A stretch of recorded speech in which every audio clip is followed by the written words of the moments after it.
Si vous êtes arrivé jusque là, c'est qu'a priori, normalement, vous avez déjà suivi le tutoriel que je destine au quatrième, qui vous explique les bases à savoir sur Tinkercad. Alors, ce qu'il faut savoir également, c'est qu'on n'a pas forcément besoin du logiciel Mblock pour pouvoir travailler, donc c'est pas forcément une nécessité de toujours l'installer sur votre ordinateur. Il existe une autre solution qu'on peut trouver sur Internet, mais par contre, il y a quand même quelques contraintes. Ça nécessite d'utiliser Chrome comme navigateur, qu'il soit parfaitement à jour, et il va falloir activer Flash sur Chrome. Je vais vous montrer comment on fait tout ça. Sur Google, vous cherchez Editor MakeBlock. Comme ça. Editor MakeBlock. Allez dessus. Premier lien qui apparaît, donc celui-ci. Et c'est là que les ennuis commencent. Donc déjà, il faut commencer par activer Flash. Alors on ne va pas le faire ici, pas à cet endroit-là. Par contre, vous allez à côté de l'adresse internet, vous cliquez sur non sécurisé.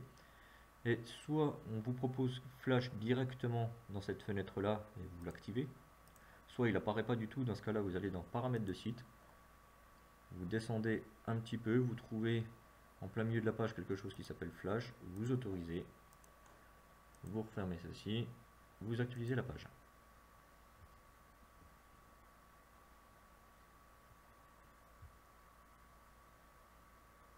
Là, on va se retrouver dans un Mblock qui est parfaitement identique en fait au logiciel qu'on utilisait en classe. À savoir, déjà la première chose, il faut le paramétrer, le mettre en mode Arduino. Deuxième chose, il faut lui dire qu'on travaille sur un Arduino Uno, donc ça se passe ici en haut à droite de l'écran, au lieu que ça soit marqué MBottom Core, on va chercher le Arduino Uno. Et après pour le reste, en fait c'est parfaitement identique. Donc vous créez votre programme comme vous le faites avec Mblock, comme on faisait habituellement en classe. Bref, ça ne change pas. Alors maintenant, on va parler de servomoteurs. Les servomoteurs, c'est des petits moteurs électriques, c'est ceux qui étaient bleus que j'avais dans la salle de classe. Et leur particularité, c'est pas qu'ils ne tournent pas en continu. Par contre, ils ont une plage de rotation de l'axe du moteur qui est située entre 0 et 180 degrés. Pour vous donner une petite idée, c'est comme si on voulait faire un peu les essuie-glaces sur une voiture. Donc voilà le servomoteur, voilà à quoi il ressemble. Donc ce qui va se déplacer, ce serait ce petit bras qui est blanc ici, et on va réussir à le faire tourner de 0 jusqu'à 180 degrés. Pour câbler un servomoteur, c'est pas spécialement compliqué. Le servomoteur, il a 3 broches: terre, alimentation et signal. Terre, ça se branche sur le 0 volt, donc sur la borne de moins de l'Arduino, comme ceci.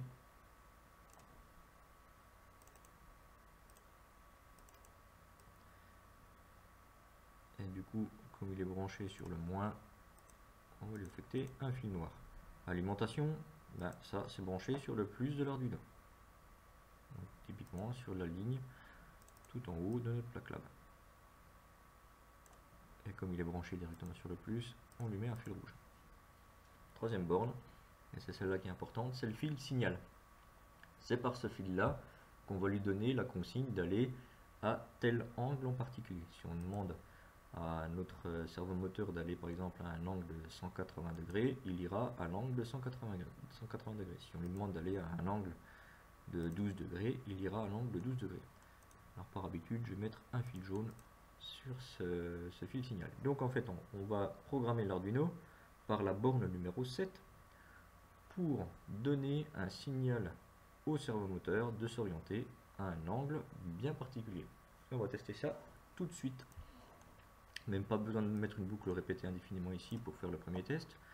Comment orienter la broche d'un servomoteur avec le logiciel? Tout simplement avec cette instruction: orienter le servomoteur de la broche numéro 7 à un angle, par exemple de 90 degrés.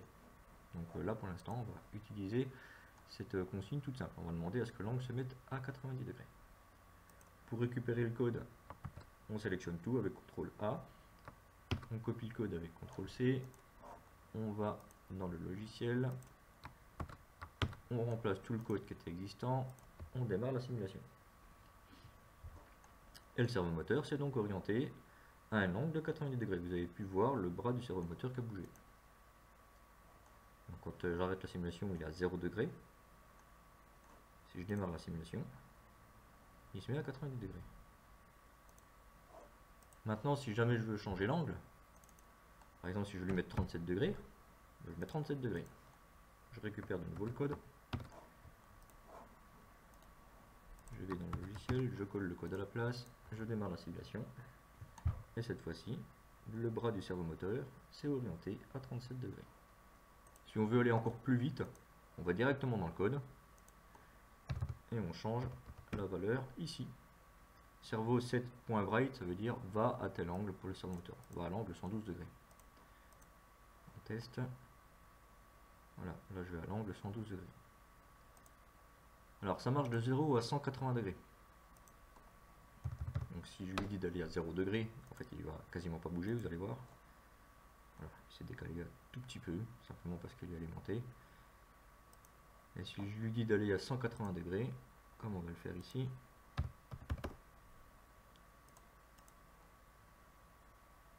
quasiment jusqu'à 180 degrés. Pas exactement, enfin bon, on va pas être trop tatillon sur ce genre de choses. Donc on est capable d'orienter la broche du servomoteur entre, disons, 0 et 180 degrés.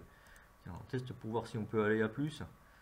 Disons qu'on veut essayer d'aller à 270 degrés pour voir ce que ça donne. Ben non, il peut pas. Il reste bloqué à 180. Il va pas au-delà. Donc la plage d'utilisation du servomoteur, c'est entre 0 et 180 degrés. Alors je sais pas si vous avez pu remarquer, mais en fait le bras bouge quand même relativement vite. Voilà.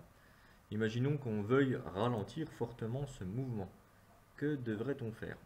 En fait, on ne va pas pouvoir lui dire directement d'aller à l'angle de 180 degrés comme on avait défini auparavant. Par contre, il va falloir lui dire d'aller successivement aux différentes positions entre 0 et 180 degrés, mais en mettant des petits temps à chaque fois. Donc, pour ceci, on va être obligé d'utiliser une variable que vous trouvez ici. Donc on va créer une variable qui va s'appeler angle. Tout au début, on va mettre cette variable-là à l'angle 0. C'est-à-dire qu'on va lui dire, ben voilà, au début le servomoteur, il est à l'angle 0. Ensuite, ton servomoteur, oriente-le non plus à 37 degrés, mais à la valeur angle, c'est-à-dire pour l'instant 0 degré. Ensuite, on va faire une boucle qui va s'appeler répéter jusqu'à. On va répéter ce qu'on a à l'intérieur de la boucle jusqu'à ce qu'on atteigne un angle de 180 degrés. Donc on va faire ceci comme ça, jusqu'à l'angle égal à 180 degrés. On va répéter la même structure. Cette structure, ça va être d'orienter la broche du servomoteur numéro 7 à la valeur angle, c'est-à-dire au départ à 0 degré. Ensuite, ajouter 1 à angle, c'est-à-dire que l'angle passera à 1 degré, et attendre un temps relativement court. Si on met 1 seconde, ça va être super long. Par contre, si vous mettez 0,05 secondes, on pourra avoir des choses qui sont sympas. Donc voilà comment est géré ce programme. Au début, on met une variable qui s'appelle angle à 0. On dit au servomoteur va bien à l'angle 0. Et ensuite, tant que tu n'es pas égal à 180 degrés, enfin jusqu'à ce que tu sois égal à 180 degrés, et ben tu orientes la broche du servomoteur à cet angle-là. Donc au début, tu es à 0 degré. Ensuite, tu ajoutes 1. Tu attends 5 centièmes de seconde. Donc là, ton angle il est passé à 1. Tu orientes le servomoteur à l'angle 1. Maintenant, l'angle passe à 2. Tu attends 5 centièmes de seconde. 3, 4. Donc tous les 5 centièmes de seconde, en fait, on va monter jusqu'à 180 degrés. On teste ça. Je copie.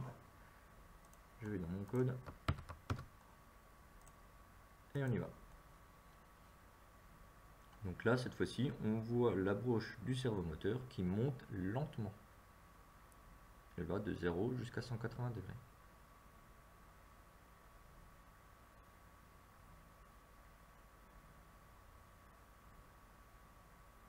Voilà. Donc on a fait ça avec une variable qui s'appelle angle, qu'on a mis à 0 degré au départ. et puis qu'on fait passer successivement dans toutes les positions 1, 2, 3, 4, 5, etc. jusqu'à 180 degrés, tous les 5 centièmes de seconde. Et ben moi, ce que je voudrais que vous fassiez pour la suite, une fois qu'il est remonté, qu'il est allé jusqu'à 180 degrés, je voudrais qu'il redescende jusqu'à 0 degré et qu'il reparte indéfiniment, c'est-à-dire qu'il remonte et qu'il redescende de 0 à 180 degrés, puis à 0 degré, lentement, comme vous venez de le voir là. C'est-à-dire que moi, je veux qu'il monte avec cette partie-là de programme, comme vous le voyez ici, mais une fois qu'il arrive à 180 degrés, je voudrais qu'il redescende et qu'il revienne jusqu'à 0 degré. À vous de trouver comment programmer ça.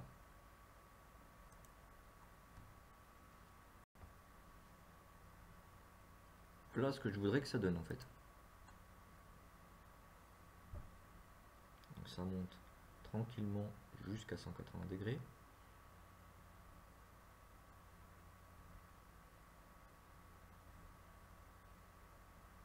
On va bientôt atteindre les 180 degrés et ça redescend. Et une fois que c'est revenu à 0 degré, ça remonte de nouveau.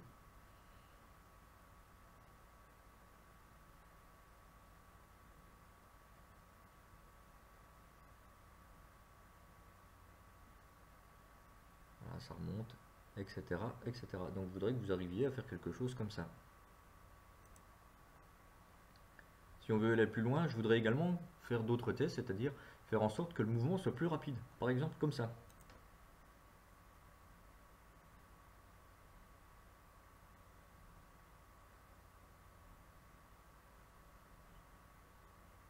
Comment devez-vous modifier votre programme pour obtenir ce résultat-là? C'est-à-dire que là, la variation d'angle, elle est beaucoup plus rapide. Alors vous trouvez comment faire.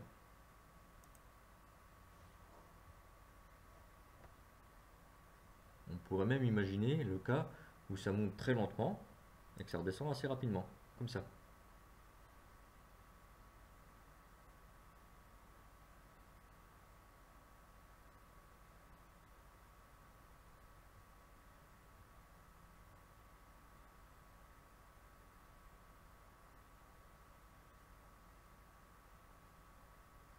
Donc là, ça redescend rapidement. Et ça va remonter très lentement. Etc. etc. Comment est-ce que vous feriez ça dans votre programme? Donc voilà, beaucoup de petits défis en fait à réaliser pour cette semaine. Bon courage à tous!